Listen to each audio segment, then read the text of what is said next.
திருப்பதி ஏழுமலையான் கோவிலுக்கு அருகே உள்ள பாட்டை கங்கைவன் கோவிலுக்குள் புகுந்த சிறுத்தை அங்கிருந்த பூனையை கவ்விச் செல்ல முயன்றது. அப்பகுதிக்கு மக்கள் தனியாக செல்ல வேண்டாம் என வனத்துறையினர் அறிவுறுத்தியிருக்கிறார்கள்.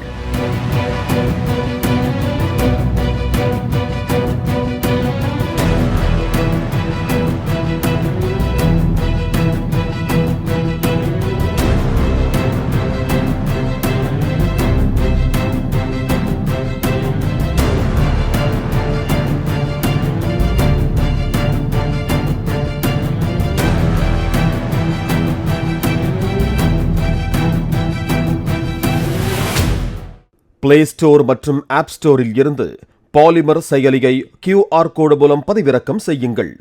செய்திகளை உடனுக்குடன் பெறுங்கள்.